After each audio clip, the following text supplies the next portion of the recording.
Thank you so much for joining me for another Christmas junk journal. This one actually is an altered book. You might be able to tell from this angle.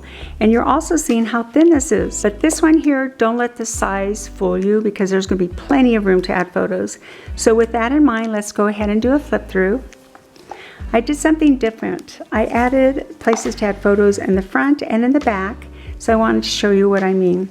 I created this just to hold everything together and then to give it a very creative look. So when you pull this aside, there are 6 different areas to add photos.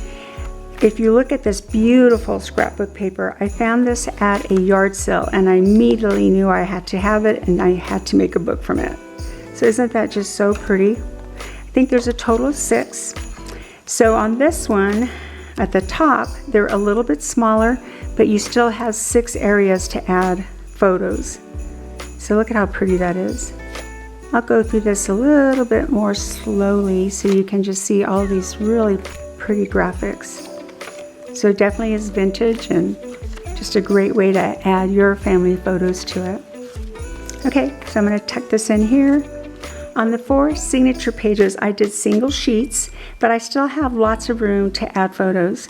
So instead of gluing on the top and the bottom, I just glued on the side. So then that way I can tuck in bigger tags. So as you can see, these are nice and big to add photos, and you just simply tuck it in like that. On this next page, I did a little side pocket here. And then when you pull this out, another tag, I started to use my sewing machine, but it wasn't cooperating, you could see right there. And you know what? That's okay. That's what makes a junk journal, especially homemade, perfectly imperfect. So then you turn this page, and then you can see here, it's just a layout, and I used a lot of my scrapbook swag. And then right here is a place to journal. And then right here, you just have a little tuck with smaller tags, where you can add photos, and then a place to add photos there as well. I'm going to turn the page, and then here's a little flip up, and it's nice and big, so you can add photos. And then here again, just a little place to hold the tag in. So that's nice right there. I'm going to flip it this way. Another flip. It's going to go off to the side. And then look at how cute those edges are. Just a nice place to add photos. And another one of these on the side. And I added some, I think you call that pipe cleaner. And this is the last page of the signatures, and just a simple, very creative layout. I added some bling, and I used my edger, and I added some pipe cleaner here. So I did a waterfall, but you may see the different sizes of the waterfall. So let me show you what I mean. So when you flip this up, here's another one that's a different size.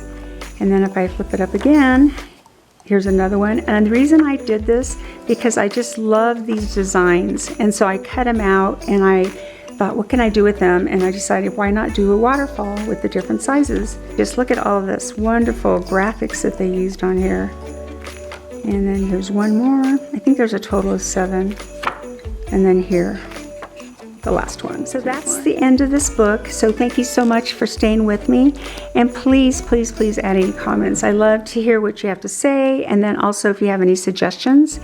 And then if you're not a subscriber, would you please consider viewing my channel and seeing if you like it and being a subscriber. And as always, I do appreciate everyone who does subscribe. So I hope you all are having a happy holiday, and I hope you're having a wonderful day today. Thank you. Bye-bye.